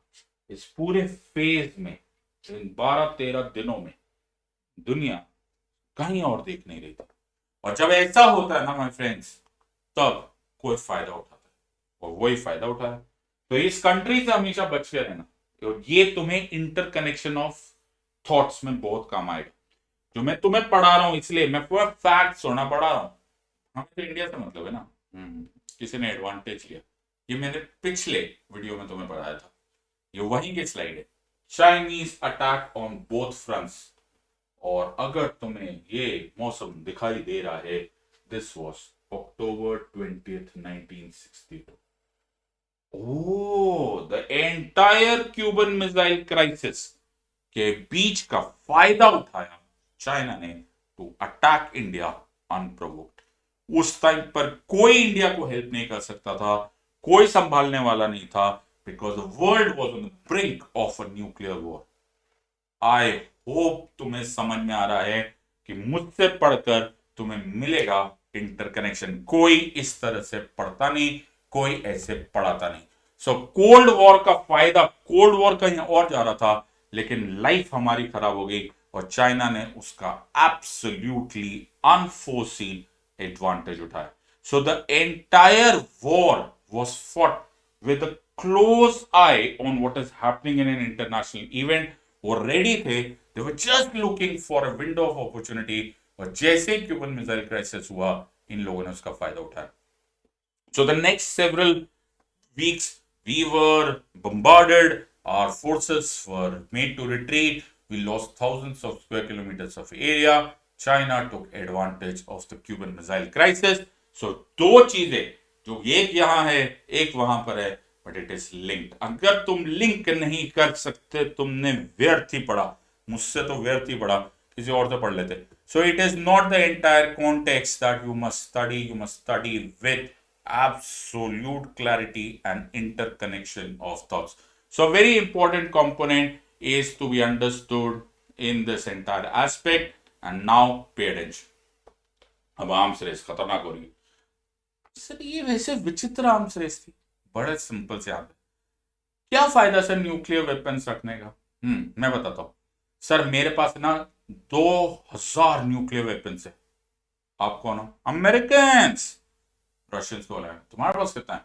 हमारे पास 2500 न्यूक्लियर वेपन्स है. क्या फायदा होने वाला बेटा? तुमने एक न्यूक्लियर वेपन अमेरिका पे फेंका या अमेरिका ने तुम पर फेंका तो तुम दोनों ही बर्बाद होने वाले. बिल्कुल सही बात है. So the point was this was a very very strange thing. और ये कार्टून बहुत अच्छी तरह से शो कर रहा है. यहां इसमें हाइड्रोजन बॉम्ब XYZ बॉम्ब लिखा है. यहां लिखा है on no account to be use because the enemy will retaliate. ये लोग के पास भी बहुत सारे ऐसे वेपन्स है. Hydrogen bomb, A bomb, Y bomb. On no account to be use because enemy will retaliate. तो ये लोग एक दूसरे पे पत्थर मार रहे, टकाक चुक टकाक टुक. ओके, ये जो भरता जा रहा था स्टॉक पाइल से कभी यूज होने वाले नहीं थे. सो ये तो मौत का सामान है. ये मौत का सामान सिर्फ तुम्हारे लिए थोड़ा है, ये अपने लिए भी, सिर्फ सामने वाले के लिए थोड़ा है, ये तुम्हारे लिए भी है. So it was only acting as a deterrent. तो बट ये डेटरेंट बड़ा महंगा पड़ा यार. इतना महंगा? Yes. So very important part is that you have to understand that चाहे वो न्यूक्लियर वेपन्स तब थे या आज है. सो वो न्यूक्लियर वेपन्स वो मियरली अ डेटरेंट. जैसा आज भी इंडिया के लिए इस न्यूक्लियर वेपन्स सिर्फ एक डेटरेंट है. तो वाजपेयी साहब को थैंक यू बोलना चाहिए हमने, द वाजपेयी गवर्नमेंट ने. और हमारे साइंटिस्ट को इसलिए बोला गया जय जवान जय किसान एंड जय विज्ञान. कि आज हमको कोई ऐसे नहीं बोल सकता कि अगर तुमने हमारी बात नहीं मानी ना हम तुम्हें डिस्ट्रॉय कर देंगे. भाई कर दे, तू भी कर दे बेटा, हम भी कर देंगे.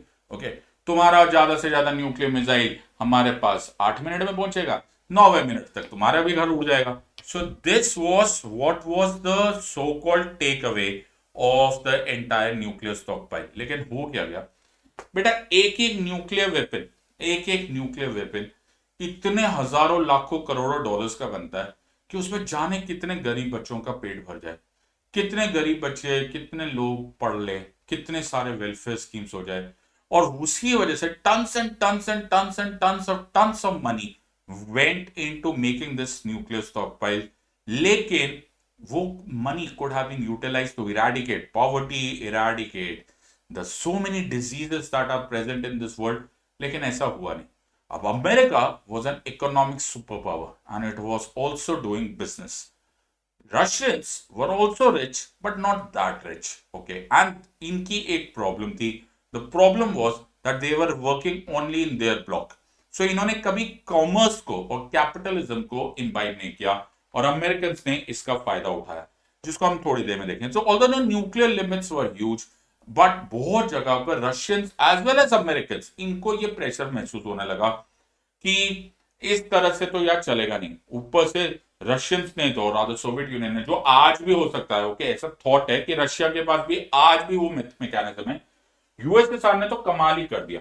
यूएसएसआर ने एक ऑटोमेटेड सॉफ्टवेयर बनाया जिसको बड़ा जबरदस्त बोलते हैं, जिसको डेड हैंड पॉलिसी बोलते हैं. ये सब वर्ड्स याद रखना बेटा. एग्जामिनर में पूछा ना और इंटरव्यू में तुमने बोल दिया ना तो तुमको ऐसा गले लगा देंगे, वाह यार क्या क्या मालूम है तुम्हें.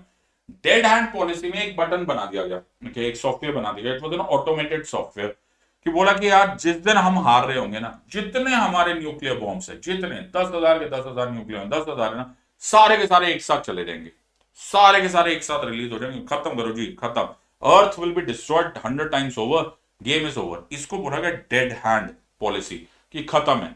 बोला जाता है आज भी the present day Russia also has this kind of a technique which they will destroy the world. They said कि भैया हम तो मरेंगे सनम, तो मेरे साथ लेट कर डूबेंगे. So the world was becoming very very very dangerous.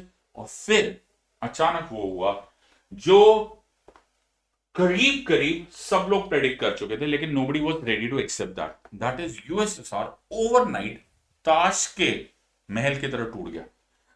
one of the reasons there might be many other reasons, one of the reasons was the economic taxation that had happened, or rather the economic fallout of this nuclear war or the nuclear collection of the armed forces. अब सारा सारा चक्कर यहां पे हुआ इसी दौरान। Mikhail Gorbachev was the premier. Mikhail Gorbachev ने ग्लासनोस्ट एंड पेरेस्ट्रोइका नाम के दो सो कॉल्ड लिबरल प्रोग्राम्स को रिलीज किया। यूएसएसआर टिक जाता तो बाद में टिकता, यूएसएसआर अचानक कोलैप्स कर गया। सो प्लीज अंडरस्टैंड, एक एडवर्सरी यूएसए, एक एडवर्सरी यूएसएसआर, एक एडवर्सरी यूएसएसआर बिना किसी मिसाइल के, बिना किसी न्यूक्लियर बॉम्ब के, बिना किसी वॉर के खत्म। Game is over. जब हर वॉर होता है ना, हर वॉर के लिए दो कैंडिडेट्स चाहिए। There has to be a dispute between two. दूसरा तो था ही नहीं। So the USSR collapse and fall of USSR takes place. अब USSR could be hand twisted. Yes. Now America is going towards a unipolar world. लेकिन एक चीज तो भूल ही गए सर, क्या हुआ? जब हाथी बैठता भी है ना तो भी बहुत ऊंचा होता है। बिल्कुल सही बात। यूएसएसआर कोलैप्स हो गया था, लेकिन यूएसएसआर के पास thousands and thousands and thousands of nuclear weapons थे। तो यूएसए ने अब ऑफर किया, बोला यार अब तो हम बड़े मेजर प्रॉब्लम है, क्या हमें इतने सारे न्यूक्लियर वेपन्स उस माइटी यूएसएसआर को निपटने के लिए जो हमने खरीदे थे, बनाए थे, यू नो। मैं तुम्हें एक और उसमें रेगन का द स्टारवॉर्ट कैंपेन बताऊंगा, पूरा रेगन का न्यूक्लियर डॉक्ट्रिन पढ़ाऊंगा। Ronald Reagan was the president of USA. लेकिन अब यूएसए ने बोला बहुत हो गया यार, इतना खर्चा यार किस लिए, तुम भी कम कर दो भाई, हम भी कम कर देते हैं। So many treaties were signed. Amongst them were SALT 1, SALT 2, and very important, START 1 and START 2. So START 2 especially was very, very important. It was the Strategic Arms Reduction Treaty, which was called as START 2. It was implemented, will eliminate heavy intercontinental ballistic missile ICBMs, all other multiple warheads ICBMs. It will also reduce the number of strategic nuclear warheads by 2/3. By the end of first phase, each side must have reduced its deployed strategy to 3,800 to 4,250. Second phase, you will reduce it to 3,000 and so on and so forth. पहले तो इस treaty को देखकर मुझे खुशी हो रही है और उसके साथ साथ मुझे डर लग रहा है कि भाई कितने थे तुम्हारे पास कि 2/3 कम होने के बाद तुम्हारे पास 4,000 पड़े हुए nuclear weapons of the size and the caliber and the tonnage and the destructive power multiple times of Hiroshima and Nagasaki. इनके पास 10-10 हजार 20-20 हजार kind of weapons were available and इन्होंने इसको कम करना किया, thankfully कम करने की सोची। तो सोचा तो कर लिया, लेकिन होता कहाँ है ऐसा सब।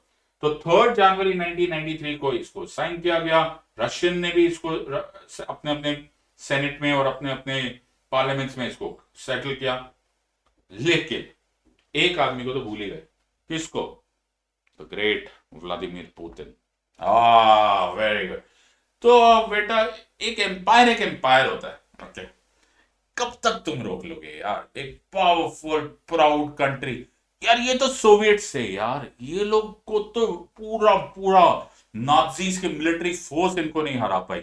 ओके, आई होप तुम्हें थोड़ा बहुत मालूम है। द बैटल ऑफ स्टालिनग्राड और लेनिनग्राड, जो मर्जी बोलना चाहते हो, ये लड़ते रहे। They have to find their place under the sun. They are mighty countries. और दिन बुरे आए डज नॉट मीन कि they were so weak. So Boris Yeltsin जब बना रशियन फेडरेशन के और रशिया के president, Boris Yeltsin was a very weak leader. He was a very very weak leader. तो उनको तो आप ऐसा आम कुछ कर सकते हो, बोरिस येल्सिन। ओके, और this is George Bush senior, अगर तुम्हें फोटोग्राफ में दिख रहे हैं। तो तब तक तो Boris Yeltsin he was not a very so called powerful leader, लेकिन बोरिस येल्सिन को जिन्होंने फॉलो किया, okay, and now also the president of Russia was Vladimir Putin. ये इनके फोटोग्राफ बहुत अच्छे तरह एटीट्यूड दिखा रहे हैं, बोला यार मैं नहीं सुनता तुम्हारी बातें.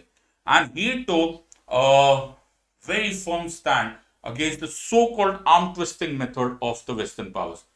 मेरे को ये सब नहीं करना. जबकि सरप्राइजिंगली नेटो के मेंबर बन चुके थे Russia by that time. So Georgia में जब इनको व्लादिमीर पुतिन को लगा कि Russian interest are getting compromise because of everything that the western powers are doing, he made sure that his army takes the action, military action to protect Russian interests in Georgia. जैसे ही इन्होंने ये सब करना start किया, okay, there were multiple other things that were happening. तो सबसे पहले इन्होंने स्टार्ट टू की इस पूरे के पूरे कॉन्सेप्ट को छोड़ दिया. सो 14 जून 2002 को रशिया ने नल एंड वॉइड डिक्लेयर कर दिया द मोमेंट अमेरिका ने द एबीएम ट्रीटी को नलिफाई कर दिया. तो America walked out of the ABM treaty which was another arms reduction treaty. तो यूएसएसआर ने बोला, ओ रशिया ने बोला, ओ और पे तुम उस ट्रीटी को छोड़ दो, हम इस ट्रीटी को छोड़ देते. तो the START two treaty which was a very nice treaty in terms of theory कि यार कम से कम reduction of the nuclear stock वाइल होगा, लेकिन ऐसा हुआ नहीं. So the nuclear war, so कहां पर कोल्ड वॉर कहां खत्म हो रहा है, कोई नहीं खत्म हो रहा. सो रशिया ने जब खासकर किया in Georgia, so by the end of April 2014, in response to the Ukraine intervention or the military intervention by USSR in, or rather Russia in Ukraine, अब इनको नेटो से भी निकाल दिया गया. So तुमने नोटिस किया कि पूरा का पूरा पिक्चर घूम के दोबारा यहां पर हम फिर से एंटी वन अनदर खड़े हो गए. पहले था बिटवीन यूएसए एंड यूएसएसआर, अब है between USA and Russia. So now you are in a very major fix कि ये सारी के सारी प्रोसेस होने के बाद all practical civilian and military cooperation under the NRC with Russia has been suspended in response to Russia's military intervention and aggressive actions in Ukraine. तो Vladimir Putin अपनी तरफ से भी ठीक है. पुतिन बोलते हैं as an interest, as a country, as a sovereign country, मुझे इंटरेस्ट, मुझे हक है कि मैं अपनी कंट्री के पोटेंशियल टारगेट्स, एनिमीज को टारगेट करूं. मैं अपनी कंट्री के मिलिट्री, इकोनॉमिक, पब्लिक इंटरेस्ट को केयरफुली देखूं. तुम कौन होते हमारे मामले में इंटरफेयर करने वाले? तो he says a very beautiful thing. He says that the bear lives in the taiga, Russian bear. He lives in the taiga. Taiga is वहां का जो फॉरेस्ट रीजन है. Bear lives in the taiga. The bear does not leave the taiga. But if anybody attacks the bear in the taiga, the bear will not spare him. So I hope you are understanding. जैसे हम India में ये बोलते हैं, भाई हम तुम्हारे घर नहीं जा रहे, but you can't interfere in my house. This is my internal matters, and we are strong enough to look after it. So now, if you now know, okay, Vladimir, and I'll take a video of that part. Vladimir Putin has also initiated large developments, huge developments and modernization of program for his military, both including the Air Force, Army as well as the Navy. और फिर हुआ इनका आगमन.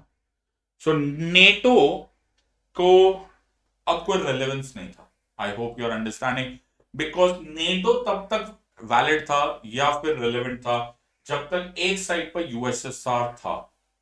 But अब तो USSR है नहीं, and Russia is only a successor state, and Russia by no means is USSR, by no comparison. तो Donald Trump, the ex-president of USA, यार ex-president बोलते हुए बड़ा अजीब सा लग रहा है, ओके मिस कर रहा हूं मैं. ऑलराइट. सो डोनाल्ड ट्रम्प साहब को जब बोला गया कि नेटो कंटिन्यू करना है, तो बोले कैसी बात करे, it is only a military alliance. तुम्हें मैंने बताया है. अब तुम्हें याद होगा कि मैं तुम्हें इतना फोर्स करके क्यों बोल रहा था वो लाइक कि it is not SAARC, it is not United Nations, it is not SCO, it is not BBIN, it is not BRICS. इसमें इकोनॉमी की कोई बात ही नहीं है, इसमें कोई ट्रेड की बात ही नहीं है, इसमें कोई फायदा इन टर्म्स ऑफ डॉलर टर्म्स है ही नहीं. ये सिर्फ मिलिट्री अलायंस है. ये सिर्फ मिलिट्री अलायंस है. यानी कि इसमें सिर्फ तुम्हारी जेब से पैसा जाना है. Because military, I hope you realise, is not easy to maintain. It's a very expensive thing to maintain a military of the size, a military force, especially of technology of the size of that of NATO. So it was very, very, very big and it was very, very, very, very expensive. अब United states भी वो जमाने वाला United states तो रहा नहीं, because world में economic super power के नाम पर जो यूएस था, अब वो काफी हद तक चाइना और यूएस के बीच का कंपटीशन हो गया. So yes it is big but it is not that big. And every time when you lose money, ये लीकेज करोगे तो एक कंट्री जो अब इतना बड़ा इकोनॉमिक पावर नहीं रहा, तो automatically it will start pinching. So let me read the words of Donald Trump himself. Trump made clear that he saw NATO as a relic of the Cold War.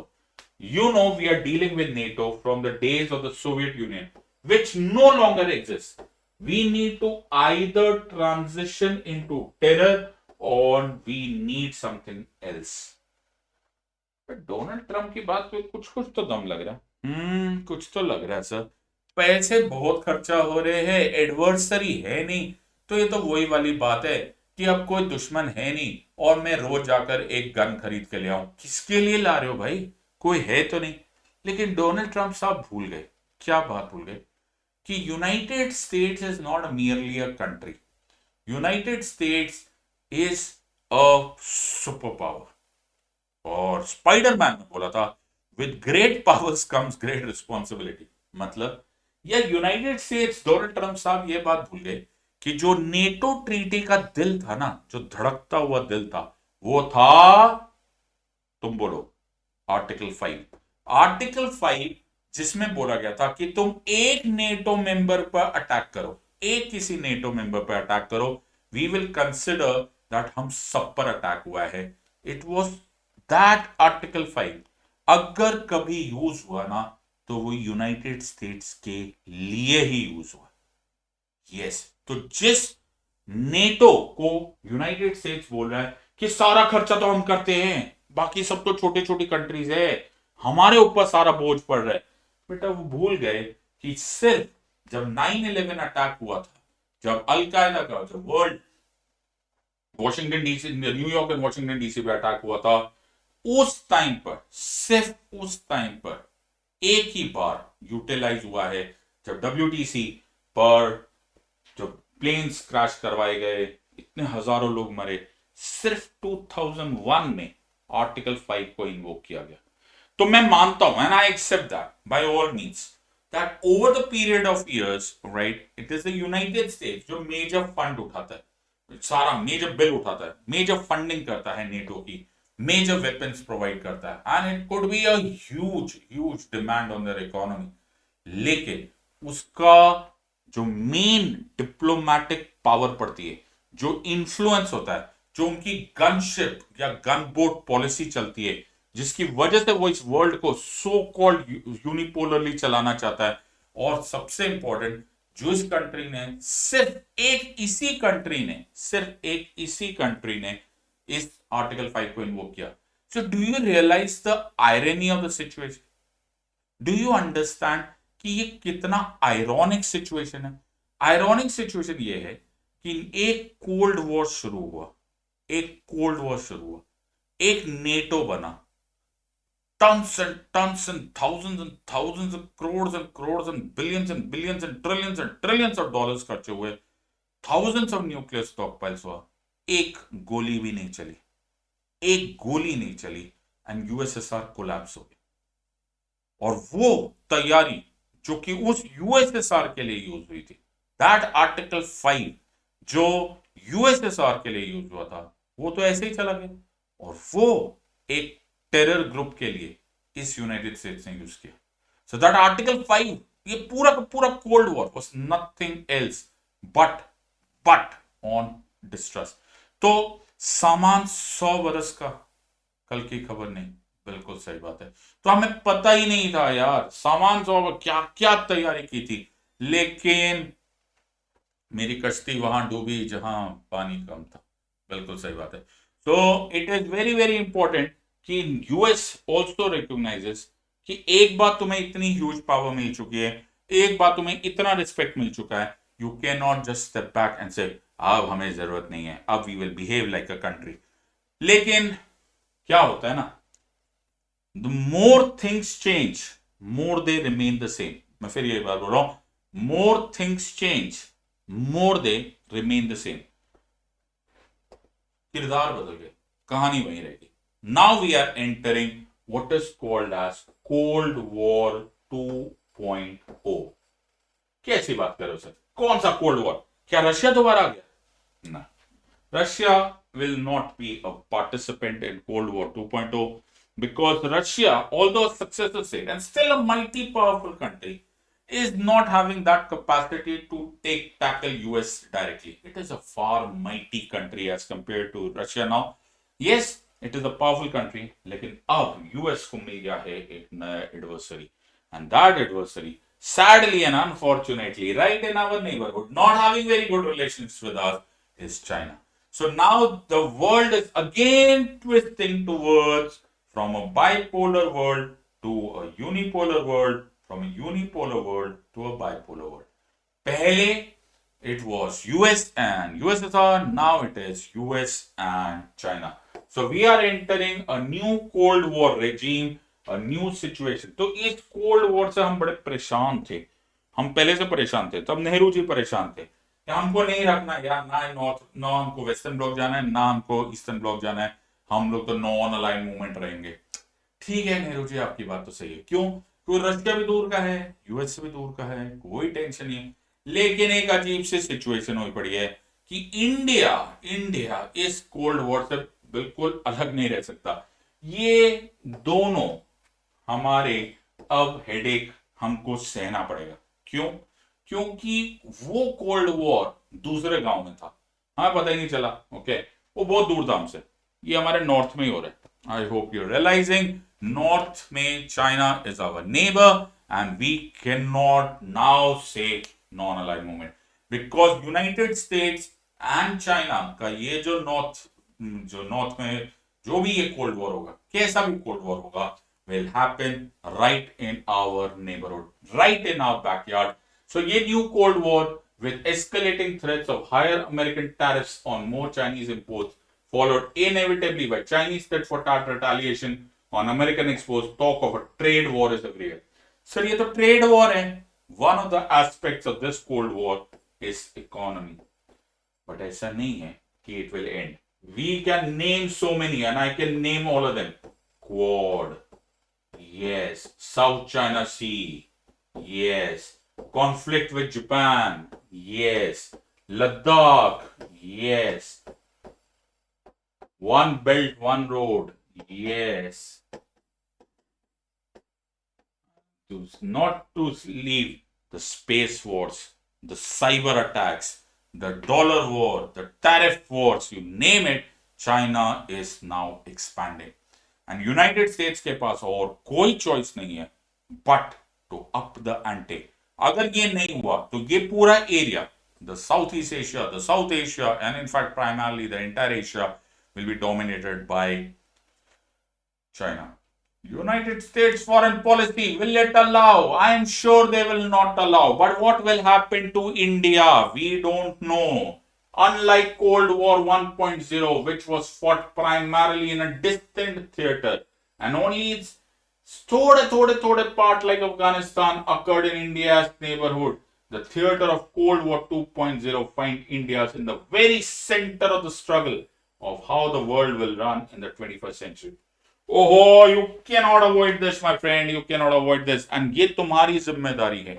You are the future bureaucrats. You are the future decision makers of this country. You will have to think about it. How should India deal with it? एक country, USA, एक और country, USSR. The Cold War ran for about 50 years of the 20th century. Better half of the 20th century इसमें खत्म हो गई. Up, we are entering the 21st century and Cold War 2.0 is upon us. Whether you believe it or you don't believe it, whether you like it or you don't like it, we will have to think about it and can therefore be a very important question in your exam. How should India behave? Should we take sides? Should we have non-aligned movement yet again? Should we have strategic partnership? Should we go and join hands very similar to NATO with United States, or should we not, or should we remain independent? भगवान जाने इसका जवाब क्या होगा। तो सवाल तो वो होता है, ओपन एंडेड सवाल तो वो होते हैं जिनके कोई एक्चुअली जवाब नहीं होते। So that is what I wanted to open your brain. Debate, discussion, thinking, writing an answer तब पॉसिबल होता है, सिर्फ तब पॉसिबल होता है जब तुम्हें फैक्ट्स मालूम हो और उसके इंटरकनेक्शन के फैक्ट्स मालूम हो। एक क्यूबन मिसाइल क्राइसिस हुआ और चाइना ने उसका फायदा उठा लिया। ओके, एक इकोनॉमिक आउटबर्स्ट हुआ, यूएसए ने उसका फायदा उठा लिया एंड यूएसएसआर कोलैप्स हो गया, and so on and so fourth, it will function. मैंने तुम्हें बहुत कुछ पढ़ाया है। Think about it, spread the word, think about these things intelligently. I'll be looking forward to see you on my Telegram channel. अगर तुम्हें Telegram channel पे आना है तो tinyurl.com/siddharthpolity को क्लिक करो या फिर इस कोड को स्कैन करो। अब ज्यादा समय व्यर्थ करने की जरूरत नहीं, तुम्हें मालूम पड़ गया है, अब तुम्हें समझ में आया 24 कैरेट रॉक सॉलिड प्रिपरेशन होती कैसे, ऐसे पढ़ा जाता है। 1.5 घंटे में मैंने तुमको वो सब कुछ पढ़ा दिया जो कि यूनिलैटरली मैं यहां से पढ़ा सकता हूं। तो सोचो कि जब तुम प्लस क्लासेस में होगे तो तुम्हें कितना एडवांटेज होगा। Use the code SIDLIVE, SIDLIVE, join my plus classes whether it is iconic, plus or optional, and I will see you soon. In the words of Unacademy, my friends, let's crack it. Until next time, God bless, thank you, and Jai Hind. Thank you.